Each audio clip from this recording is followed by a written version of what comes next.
Welcome to the Building Blocks of Safety podcast, where we provide expert safety training that's rooted in biblical principles.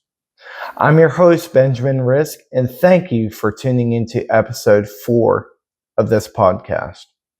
So in our last episode, we really discussed the importance of detach versus disengage, and also discuss the differences between the two.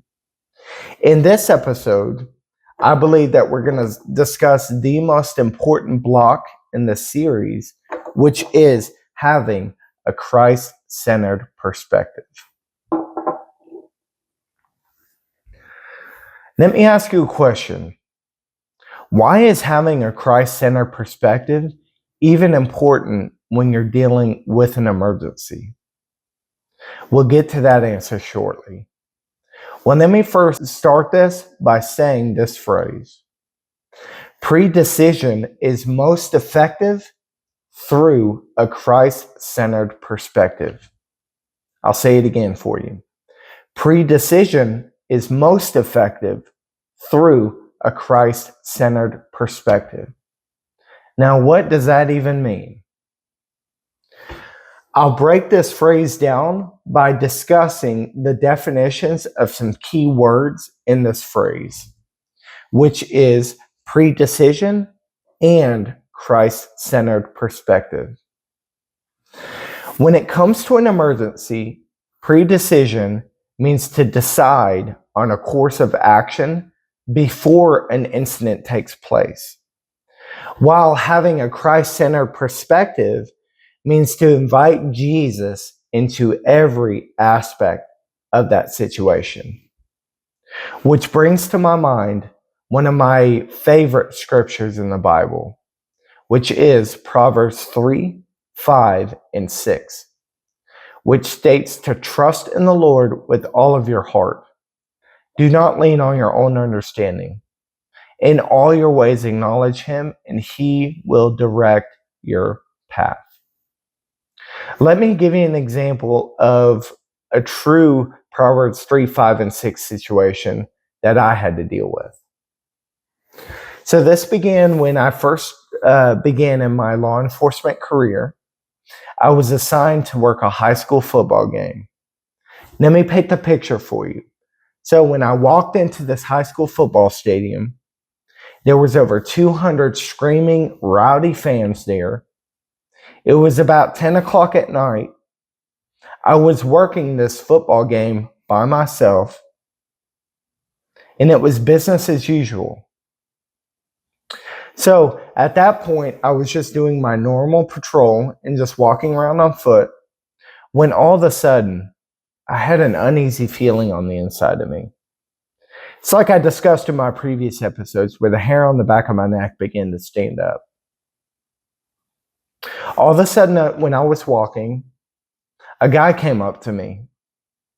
He acted like he had known me for years. And for the life of me, I did not know who this person was. He came up to me saying, "Officer Riz, it's great to see you," and talking like we've been friends for a very long time. So, do you know that feeling of when somebody's overly friendly? It gives you almost like an uneasy feeling, like they're trying to hide something from you. That's exactly the feeling that I got whenever I saw this guy. So he ended up telling me, giving me life updates, and then he just walked away. So I continued walking just like I normally did, continuing my patrol. And over the course of the night, he would approach me, acting like we were best friends, which again was an uneasy feeling because I didn't know this guy from anybody. So my last interactions I had with this guy, he came up to me and he started explaining about some recent troubles he's been having with law enforcement. When all of a sudden, the night completely shifted. He looked at me and he said, "You know, I have a gun in my waistband right now." I felt the same exact way that you're feeling when you're listening to this. It's like I could hear a pin drop. My heart started pounding. I didn't know why this guy did that. Why does this person even have a weapon inside a high school football game, which is illegal. Why did he even bring this weapon in the first place? So let me tell you what I didn't do. I didn't shout at him. I didn't go off a reaction saying, "Get rid of the weapon, get down." No, I didn't do any of that.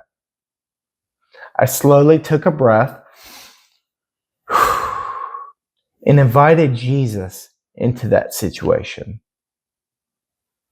By doing this, I was able to keep a level head, and I responded by saying, "Hey, do you mind if we walk out to the parking lot? I would like to see this weapon that you have on you."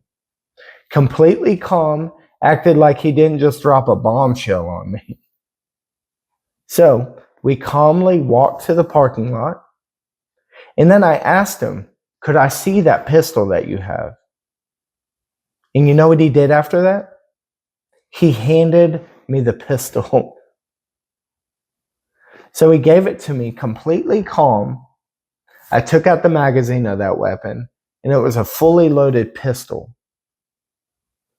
So I sat it down, and I told the guy, just as calm as I am right now, I told him, "Hey, this is a really nice pistol, but do you mind just turning around for me and placing your hands behind your back? Just for a safety protocol, I have to place you in handcuffs because you had a weapon on you. It's not that you're in trouble, but just as quickly as I put these handcuffs on you, I could take them off you." Now, in my mind, I knew he was in trouble because you're not allowed to do that here in Texas. You're not allowed to carry a weapon into a high school football stadium. This person didn't know that, but I relied on what Jesus was telling me to do in that situation, is what I believed. So once I took the weapon from him, once I placed him in handcuffs, I then ran his name through dispatch and realized that he was not a good person at all. He had some recent warrants, including being arrested for the very same reason that he was at that stadium that day.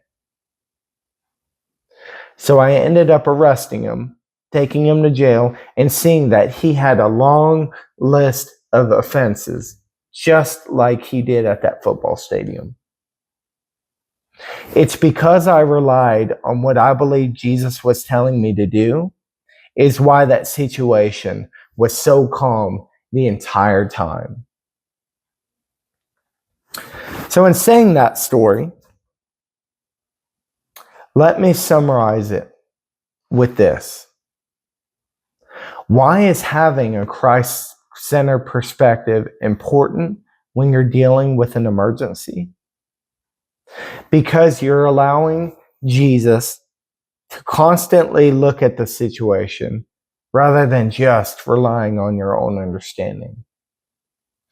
And this is why I believe it is truly how you become the answer in any emergency you may face.